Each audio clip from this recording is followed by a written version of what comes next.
welcome to another episode of Municipal Focus. Now, this particular show, it differs from some of the other programs that we have here. It's not necessarily focused just on the two communities that we serve, but it's a generality. Municipal. We talk about things. We could talk about what's going on in the nearby city of Brockton. We could be talking about stuff that's going on the South Shore. We could be talking about state government, local government, Plymouth County government. And guess what? That's what we're going to talk about today. The gentleman who is chuckling next to me is, I believe you're the chair. It's 4 years in a row. 4 years in a row, he's the chair for the Plymouth County Commissioners as they kind of oversee a certain number of operations in county government. And we're going to speak with Mr. Dan Pallotta about that. Welcome to. Thanks for having me. Welcome back. You've been here before, not on this show, program, but I think on the on other others, right? Other fine programs that we have here on. So, glad to be here. What's you're somebody who has been in and around government, whether it's county government or local government. At one time, you were an elected selectman. I was. I started on the planning board in '94, '93, somewhere around there, and I went and analyzed my town because I had come from the city of Medford. Okay. Went to college in Medford, then went down to D.C. And when I came back, chose Hanover for the schools. Okay. And after getting on the planning board using my architecture degree, I quickly realized that I thought the most influential person that could be in town was the moderator. So I ran for town moderator, and I was going against an old townie, and I lost by a handful of votes. I think it was like 18 or something like that, as a newcomer. And I immediately after the race went up to him and I said, I'm running again next year. He immediately announced he was retiring, and I took the seat, had the seat for about 4 years, and then they had a jihad. And I was on the wrong end of the jihad. Okay. So I lost after 4 years of being moderator, and the selectmen had done something really stupid in town related to the moderator's position and broke the town's law. I got mad, ran for selectman, and I ousted a 9-year incumbent and was in for 6 years. Wow. Changed the form of the government from a strong board of selectmen to a advisory board of selectmen and a strong town manager. So the day-to-day functions were no longer with the volunteers. Hanover's a $60 million a year business now. You can't have guys going in one night a week and be on top of it. We just don't have the talent pool to do that. So I would ask you, is what is it about serving on a board, depending on what type of government, whether you're planning board, where you're looking at certain laws when it comes to, planning out developments, to being somebody on the board of selectmen, where you do the day-to-day operations of paying the bills. Why? Well, it's a good question. I went on the planning board because the town of Rockland, I abutted the town of Rockland, decided to expand their landfill. Yeah. And they broke like a gazillion laws in the process of doing it. And, myself and 2 others rounded up the troops and worked for a year on this with DEP, and DEP not only rejected their ability to expand the landfill, but took the override money that they passed to expand the landfill and forced them to close it. At that point in time, I was pretty well known in town, and a position had come up on the planning board, and I have a degree in architecture and urban planning. So I said, well, I'll help the town out. And I got on, and I actually wrote our over 55 bylaw with Mary Ann Bergnoli, and I wrote the first telecommunications bylaw for antennas and towers in the South Shore. I wrote the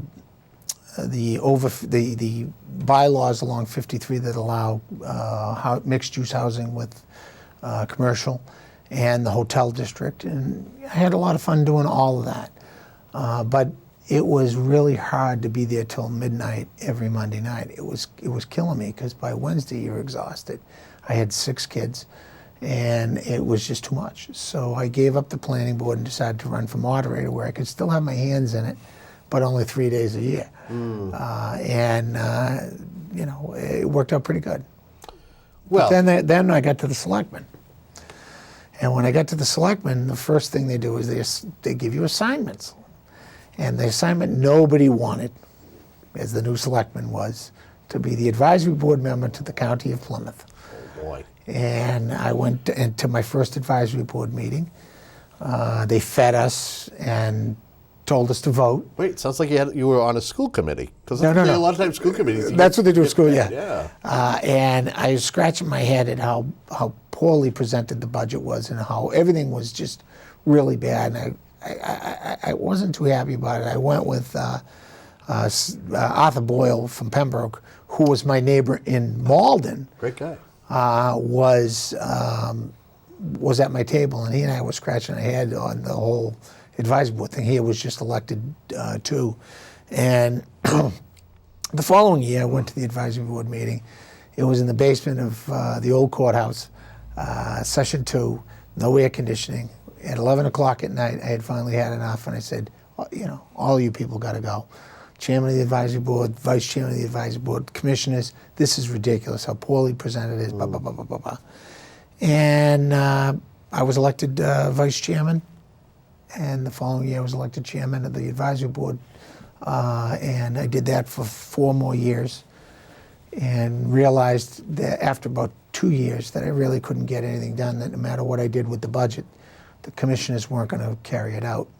And they were selling land without advising us. They were doing things that they shouldn't do.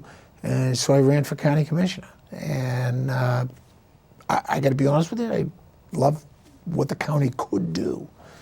We can't right now, but we will. Because the county, at one time, did your roads. Pembroke Hospital, the tuberculosis hospital. They did the roads, the hospitals, the DA, the jail, the sheriff's department, civil process, the coroner. Do you remember the big scandal on the forensics labs? Well, wasn't too long ago. You had 14 of them, Right. One in each county. So if one was bad, the other 13 could pick it up. But when the state needs money, they grab a chunk of the county. And the Plymouth County residents built the county, and the state took all the assets. With the last taking in 2010, with the taking of the jail, and that was a huge, huge loss to the county. But see, what's interesting is that myself, I've traveled around the country, and when you look at county government, when you look at how Massachusetts county government is compared to other parts of the country, it is vastly different. Am I correct? You are 100% correct. 49 states do it right. Massachusetts, we're smarter than 49 states. So they're wrong, we're right. But it really goes back to the Yankee mentality of the state. If I said to put a referendum out there that the county was going to become the police force for the entire 27 towns, and that we were going to eliminate the police departments in 27 towns, we'd get about 5 votes, and everyone else would vote no. But that's the way it's done in every other state. You have county police, you have county fire. Yep. Why buy 4 hook and ladders for the county when we can buy 27? So that's what we do. And then when we're all scratching our head that our taxes are high and things aren't working well, it's because we don't operate efficiently. A county is far more efficient when it does group purchasing. Our county, Whitman, Hanson, both buy their vehicles from the county. We do a county vehicle purchase program, and you buy your cop cars, you buy your DPW trucks and things like that from the county, because that's something that's not sexy. It's not it's not the veterans agent. It's not assessing. It's not something that people can be upset about if it's not done in house. But we saved a ton of money to the cities and towns, literally millions of dollars. So that can be applied to anything in government, anything, whether it's assessing. Every assessing department uses the registry of deeds. Our registry of deeds, that's county function. But yet the assessing itself goes back to the individual. So the whole county concept's not here yet, but it's coming because the towns are starting to collapse under their own weight, and they're going to need to get together. The governor's made a half-baked effort with this community compact thing, which is nothing more than sign here, you're in the community compact, we won't give you a grant. as opposed to let's get communities together. The county has the vehicle to do that by statute. The county commissioner job, the role, the board. Myself, as somebody who has been a reporter for many, many years, there have been quiet times, there have been times of unrest, there have been questions as the validity of having a county, and then there's been, I guess, the time that we are seeing now, where we don't hear a lot from the county commissioners. That's good. I know that is good. I know that you're going to hear this an awful lot because it is an election year. But what is a county commissioner? What do you do? County commissioner is the equivalent of a selectman, but on the county functions. We have a 3-member board, like most selectman boards are in Plymouth County. Some are 5. We're 3. We are the executive branch of the county government. The county government is responsible for the registry of deeds. The county government is responsible for 20% of the vote on the retirement board of all the communities other than Hull, Hingham, and Brockton in Plymouth. The county government administers the health group that we're all members of. Like a GIC or something like that? It's not a GIC, it's a health group. The county commissioners are responsible for processing parking tickets by the hundreds of thousands for 13 of our communities and I think 14 or 15 communities outside. Wow. The county commissioners in the past 2 years began the Plymouth County OPEB trust so that the towns could start pooling their money together. I think Whitman joined. OPEB is an acronym for? OPEB is other post-employment benefits. Basically, our generation paying for the previous generation's promises that they didn't fund. Okay, well, which is true. I mean, they promised X and they didn't put money in the bank for it. So, what we're trying to do is get everybody's money together and invest it similar to the retirement board, the way the retirement board invests it, and get a return of 7% a year instead of 1% with the local town treasurer. We have 18 units now. I think we're almost to $3 million in the bank on that, and we were expecting to do $1 million the first year. We tripled it. We're looking at $10 million after 5 years. We think we'll exceed that in 2 or 3. So a lot of people like it. Member units can come from any of the existing counties, not just Plymouth County. So we're pretty excited about it. It's a good program. We also administer 3 courthouses. The courthouses are your courthouses, the people's courthouses. We don't hire the judges. We don't hire the court officers or any of that. We did, but we never did the judges. But we always had the court employees. But those were all gone to the state because the state needed money in 1978, and they took the court offices. So right now we just administer the buildings, and we're slowly starting to get those buildings back in shape too. The past 4 years, you haven't heard anything about the county commissioners because the county commissioners is doing the county's business, and we're doing it really well. The county's in better shape today than it has been in at least a decade, maybe even longer. I know that it was over the past 5 years, there was a conversation about a charter commission to have a county charter. Yes. And that this was something that there was questions as to if a vote was taken, if this thing was sent up to. Do you know where the county charter came from? Where did it come from? It came from your guest. Your guest was chairman of the advisory board, and the advisory board has the right to request a charter. Found the law, some antiquated law, and I requested a charter. And 15 districts were carved up, and 15 people were elected, and the chairman of the advisory board got to appoint somebody, and each commissioner got to appoint somebody, so you had a board of 19. And a vote was taken. A charter was written. A vote wasn't taken. Okay. A charter was written. So that's why we have you here, so we can. Right. We had a choice of 4 different paths, and in the end, we chose the path of creating a charter. At one time, we had a vote on abolishing the county. Should we recommend to the voters to abolish the county?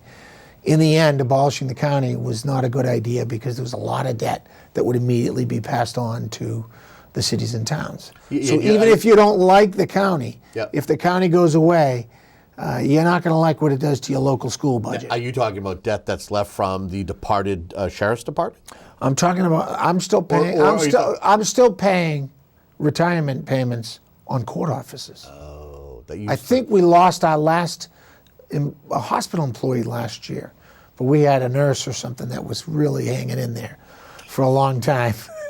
How dare she? How dare she? So, but I think we're done with the hospital. We still got I think a couple of dozen court employees left, or somewhere around there, that we're responsible for.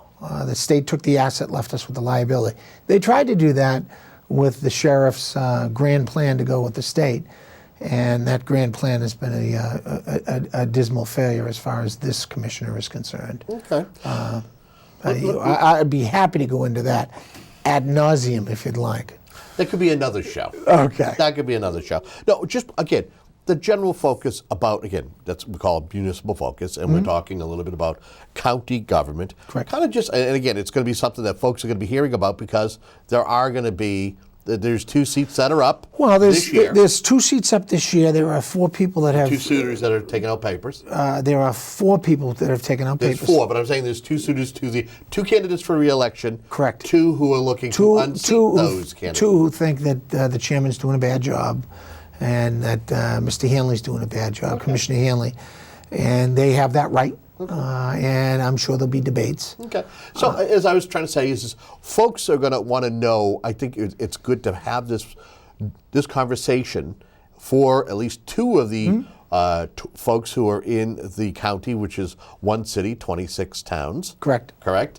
So at least they are educated. 1 city, 25 towns, 1 town that wants to be a city. Okay. Okay. Fair enough. Fair enough. But I want to the idea is to educate our audience as to the county. When they see that, or when they look at the ballot, I don't think there's not going to be anything in September, but when come November, they at least have an idea. Actually, we're on the ballot in September. It's vote for 2, and there's 2. So they'll know that there's a race coming. Right. The question really is going to evolve, as it always does when there's a county commission race that's contested, is should there be a county? I know you don't like that question. WATD asks that question to every candidate, whether they're running for dog catcher or whether they're running for president of the United States. Do you think there should be a county? Do you know what the dog catchers say? The dog catchers say, no, we should be regionalized. All right? The president says, of course there should be a county because that's how we give federal grants. And the county of Plymouth is your vehicle for federal grants, which is why we don't get our fair share of federal grants, which is why the whole, in my opinion, why the whole fiasco over the firm maps, because the firm maps, the coastal flood maps. You mean the FEMA flood maps? FEMA flood maps, correct. the coastal the FEMA ones that were firm put forth maps. by the federal government. Right, firm, and FEMA. it's caused all the chaos over the past couple of years as to how the insurance rates have risen. Yes. That is something that should be done by the county. And 100%, every other county it's done that way. When you go to get a grant for FEMA, okay, and it's the town of Marshfield versus Dade County, who's going to get the grant, Kevin? Who's going to get the grant? I think Dade County. I think Dade County too. If we didn't have Matt McDonough and Situate's selectmen pooled together and fight that, we would have gotten railroaded. Okay. And that's something that is a county function. Now, that started long before I got elected, peaked while I was there, and they were already running with the ball. But that's a county function. That's something the county should have done. Okay. Just want to let you know that we're already 2/3 of the way through the conversation. I apologize. No. You're giving good information here. How do you feel that the members of the county, how they feel about the union as a county, as you call it, 25 towns, 1 city and 1 town that wants to be a city. Right. How do you feel that they feel in regards to the services that they get, and compared, matched up to the assessment, the annual assessment that they have to put forth as a community? The annual assessment that the communities put forward is negligible in a budget. I'm not discounting it, but it's negligible. I think it's less than $2.75 a person. That's $2.75 annually. Okay, right. It's not a lot of money. The average person doesn't know what we do. It took Commissioner Hanley, Commissioner Wright, and Commissioner Pallotta 4 years to undo the mess that we were handed by the previous commissioners. And it took us 4 years. So we haven't been able to go out and do press things and we're good and patting ourselves on the back. We just stayed under the radar and fixed the problems. And we this year have a black budget that we have money that is excess. Tangible. All right, tangible. So you're not. So basically, you are not going to be operating. You're not going to be operating in the red. Not operating in the red.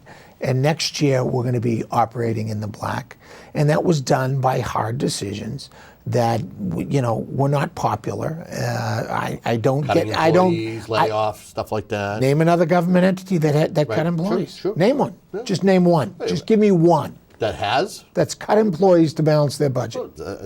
Neighboring cities, other towns. It happens. It does. Hasn't happened in the last 3 or 4 years. I know that there's a neighboring community that actually sent out reduction in force notices. That 2 happens. months ago. That happens every teacher cycle. But in the end, Mr.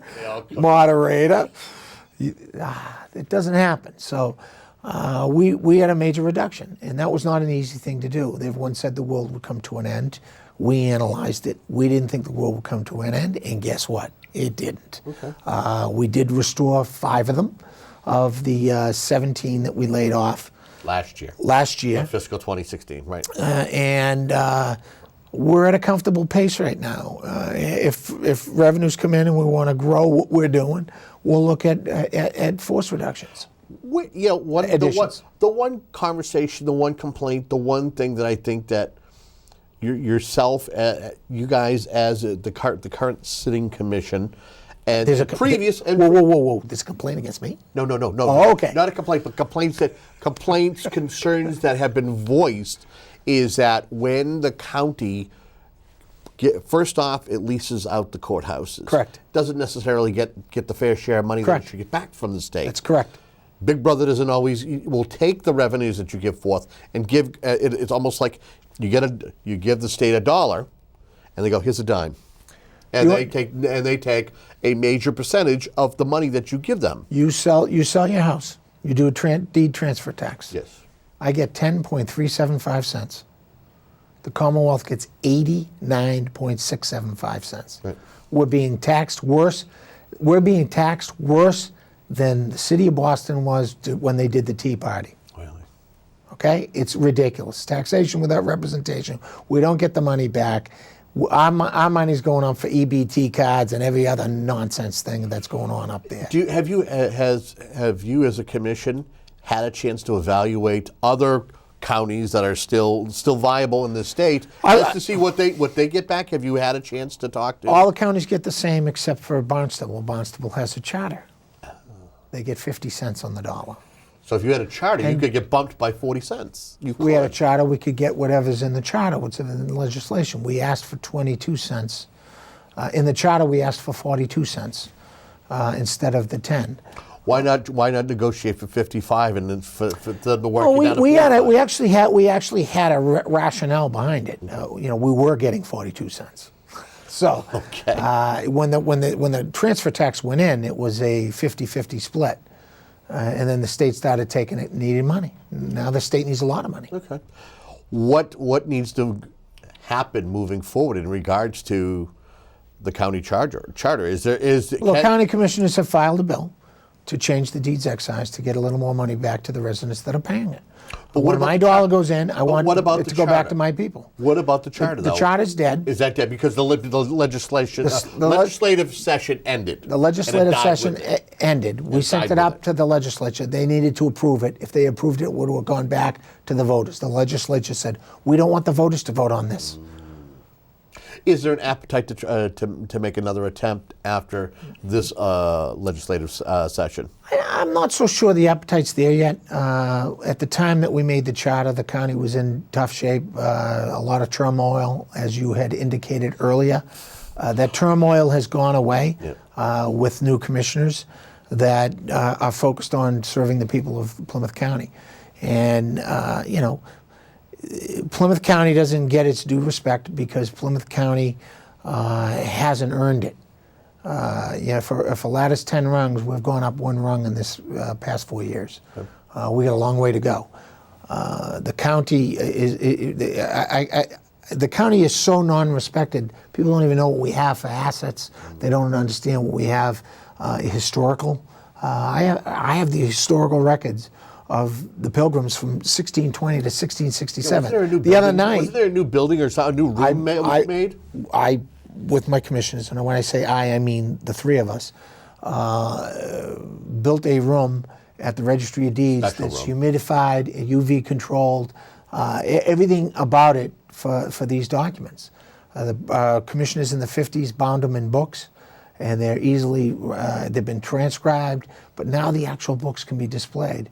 And I was in Dartmouth the other night with the Board of Selectmen in Dartmouth, which was part of Plymouth Colony, even though it's in Bristol County. I keep trying to tell the Plymouth 2020 committee, Plymouth's not about T-bones and Isaacs. Plymouth 2020 is about all the way to Warren, Rhode Island, and all the way up to the Bay Colony line. And you think that's lost? I think it's lost with the town of Plymouth. I think that they'll learn more as communities are starting to get engaged. So Dartmouth wants in on Plymouth 2020. They're proud of their Plymouth heritage.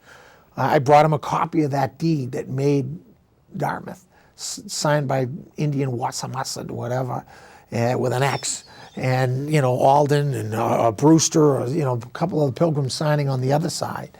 If 8 bear skins and whatever the pay was. Are you just guesstimating, or are you being accurate? No, it was bear skins. It was bear skins. It wasn't like fox pelts or anything. No, all right. It was cool. It was really cool how they did it, and you have the Wampanoags that need to be represented too, and I think that's what 2020 is focusing on right now is the other side of the line, but.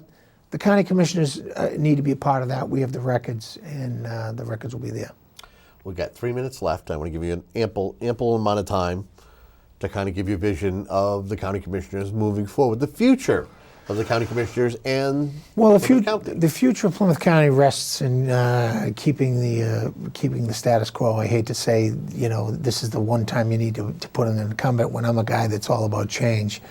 But it took us 4 years to unravel the mess. It wouldn't be a good idea to bring back the mess, and putting in someone who's never even been to a county meeting, and putting in someone that was part of the previous mess, I think would be a bad idea. I think it's a good idea for us to move forward and allow us to serve the towns. So we're pretty happy with where we are, and our communities aren't complaining. Hingham finished their county study and agreed that the county should stay after some tumultuous years of studying whether to throw us out in our heels. Hingham was part of Suffolk County, then they were part of Norfolk County, now they're part of Plymouth County, and they wanted to be part of their own county. So, they see the light that it's good. And they've got a lot of kids that are in our programs too. Our 4-H programs are the best in the state. There's not even anyone closer to what we do in 4-H. I mean, they teach goat milking. How do you get any better than that? Come on down to the goat milking at Marshfield Fair. Mr. Pallotta, I want to thank you for your time. Thank you for having me. I wish we had more time to discuss. Well, listen, there's plenty of time for you to have you come back, Sounds whether good. It's on this program or other programs that we feature here on the Whitman Enhanced Community Access. And we thank you for viewing Municipal Focus right here on Whitman Enhanced Community Access. Until next time, have a great day.